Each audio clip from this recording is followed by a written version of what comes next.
بسم اللہ الرحمن الرحیم۔ السلام علیکم ناظرین، آپ دیکھ رہے ہیں میرے یوٹیوب چینل عدالتی سلوشنز۔ اس ویڈیو میں ہم دیکھیں گے کہ اگر کسی بھی شخص پر ایف آئی آر درج ہو جاتی ہے تو سب سے پہلے آپ نے کام یہ کرنا ہے کہ پولیس کے پاس نہ جائیں، کیونکہ وہ آپ کو گرفتار کر سکتی ہے اور ٹارچر بھی کر سکتی ہے، اور کوئی بھی ایسا کام کر سکتی ہے جو آپ کے لیے اچھا نہ ہوگا۔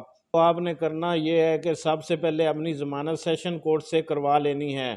پری اریسٹ بیل یہ سیشن کورٹ ہی الاؤ کرتی ہے، یعنی قبل از گرفتاری ضمانت کروائی جائے۔ تو یہ درخواست کیسے تحریر کی جاتی ہے، کیا کیا گراؤنڈز ہو سکتی ہیں، تو آئیے دیکھتے ہیں۔ لیکن آگے بڑھنے سے پہلے آپ سے التماس ہے کہ اگر آپ اس چینل پر نئے آئے ہیں تو چینل کو سبسکرائب کر لیں اور ساتھ ہی بیل آئیکن کو پریس کر لیں تاکہ میری ہر نئی آنے والی ایسی معلوماتی ویڈیو آپ تک بر وقت پہنچ سکیں۔ تو آئیے شروع کرتے ہیں۔ تو سب سے پہلے آپ نے سیشن کورٹ کو مخاطب کرنا ہے بعدالت جناب سیشن جج صاحب اکاڑا۔ اس کے بعد درخواست دہندہ یعنی ملزم کا نام لکھیں گے اور ایڈریس لکھیں گے۔ یہ آ گیا سائل، اور بنام میں سرکار لکھیں گے۔ یہ ہو گیا مسئول علیہ۔ اس کے بعد ایف آئی آر کی ڈیٹیل لکھیں گے جو آپ کے خلاف مقدمہ درج ہے۔ کسی عزیز کو بھیج کر تھانہ سے ایف آئی آر کی کاپی حاصل کر لیں اور مقدمہ نمبر، ڈیٹ بجرم اور تھانہ کا نام لکھیں گے۔ اس کے بعد آپ کی جو مین ہیڈنگ ہے درخواست ضمانت قبل از گرفتاری لکھیں گے۔ علی سائل حسب ذیل عرض گزار ہے۔ اس کے بعد پہلے پیراگراف میں لکھیں گے یہ کہ مقدمہ عنوان بالا برخلاف سائل درج رجسٹر ہے، جو کہ مبنی بر جھوٹ خلاف واقعات اور جس کا حقیقت سے کوئی تعلق واسطہ نہ ہے۔ اگر یہ جھوٹی ایف آئی آر ہے، بے بنیاد ہے، اب آپ نے اسے ثابت کرنا ہے کہ یہ واقعی جھوٹی ہے۔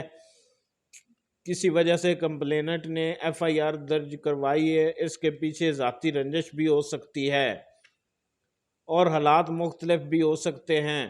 دوسرے پیراگراف میں لکھیں گے یہ کہ سائل درج ذیل وجوہات گراؤنڈز کی بنا پر ضمانت قبل از گرفتاری کا درخواست گار ہے۔ تو اس کے بعد گراؤنڈز یا وجوہات کیا ہو سکتی ہیں وہ ہم لکھیں گے۔ پہلے نمبر پر لکھیں گے یہ کہ مستغیث مقدمہ کے خلاف سائل نے پلاٹ از خسرہ نمبر کھیوٹ نمبر تعدادی 4 کنال کی بابت ایک دیوانی مقدمہ بعدالت جناب سول جج اکاڑا دائر کر رکھا ہے، جو زیر سماعت عدالت ہے، جس میں آئندہ تاریخ پیشی مورخہ یہاں ڈیٹ لکھیں گے کو مقرر ہے۔ تصدیق شدہ نقل دعویٰ لفظ درخواست حاضہ ہے۔ دوسرے نمبر پر لکھیں گے یہ کہ مقدمہ حاضہ سائل کو دباؤ میں لانے، تنگ و پریشان کرنے کی غرض سے درج کروایا گیا ہے تاکہ سائل دیوانی مقدمہ مذکورہ بالا سے دستبردار ہو جائے۔ اس کے بعد تیسرے نمبر پر گراؤنڈ لکھیں گے یہ کہ سائل پر ایف آئی آر میں لگائے گئے الزامات جھوٹے ہیں اور سائل نے ایسا کوئی جرم نہ کیا ہے، بلکہ سائل کو ذاتی رنجش کی بنیاد پر ایف آئی آر مذکورہ بالا میں ملوث کیا گیا ہے۔ اس کے بعد لکھیں گے یہ کہ سائل کے خلاف کسی تھانہ میں کبھی کوئی ایف آئی آر درج رجسٹر نہ ہوئی ہے اور نہ ہی قبل ازیں سائل کسی عدالت سے سزا یافتہ ہے۔ اس کے بعد پانچویں گراؤنڈ یہ ہو سکتی ہے یہ کہ ایف آئی آر مکمل طور پر جھوٹی، من گھڑت اور بے بنیاد ہے، جس کا حقیقت سے کوئی تعلق واسطہ نہ ہے۔ اس کے بعد لکھیں گے یہ کہ اگر سائل کو مقامی پولیس گرفتار کرتی ہے تو اس کی ساکھ شہرت کو نقصان پہنچے گا اور پولیس کے ہاتھوں رسوائی کا سامنا کرنے کا بھی شدید احتمال ہے۔ اس کے بعد یہ لکھیں گے یہ کہ سائل عدالت حضور معقول ضمانت نامہ جمع کروانے کو تیار ہے۔ اس کے بعد لکھیں گے یہ کہ جب بھی ضرورت ہوئی تو سائل تفتیش کے عمل میں پولیس کے روبرو پیش ہونے کو تیار ہے۔ اس کے بعد استدعائیہ کلمات لکھیں گے اندرین حالات نہایت ادب سے استدعا ہے کہ درخواست سائل منظور فرماتے ہوئے سائل کی ضمانت قبل از گرفتاری منظور فرمائی جائے۔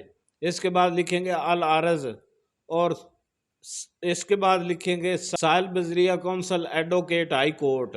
اس کے بعد تصدیق بذریعہ کونسل ہوگی۔ آج مورخہ یہاں ڈیٹ لکھیں گے با مقام اکاڑا تصدیق کی جاتی ہے کہ بمطابق اطلاع سائل درخواست حاضہ اول ہے جو کہ عدالت حضور میں دائر کی جا رہی ہے۔ قبل از گرفتاری کی اگر دوسری ہے تو دوسری لکھیں گے۔ اب اس کی سپورٹ میں ایک عدد بیان حلفی لکھا جائے گا۔ نام، ولدیت اور ایڈریس لکھنے کے بعد رہائشی ہوں اور حلفاً بیان کرتا ہوں، اس کے بعد لکھیں گے یہ کہ درخواست منسلکہ عنوان بالا کے تمام مراتب میرے علم و یقین کے مطابق بالکل درست ہیں اور کوئی امر مخفی یا پوشیدہ نہ رکھا گیا ہے۔ اس کے بعد تصدیق کریں گے۔ مورخہ کو تصدیق کی جاتی ہے کہ مراتب بیان حلفی اعضا میرے علم و یقین کے مطابق بالکل درست ہیں اور کوئی امر مخفی یا پوشیدہ نہ رکھا گیا ہے، اور اس بیان حلفی کو اوتھ کمشنر سے اٹیسٹ کروا لیں گے اور مکمل فائل کی شکل میں سیشن کورٹ میں جمع کروا دیں گے۔ دوستو امید کرتا ہوں آپ کو یہ ویڈیو ضرور پسند آئی ہوگی، تو دوستو ویڈیو کو زیادہ سے زیادہ شیئر کریں اور چینل کو سبسکرائب کریں۔ Thanks for watching. اللہ حافظ۔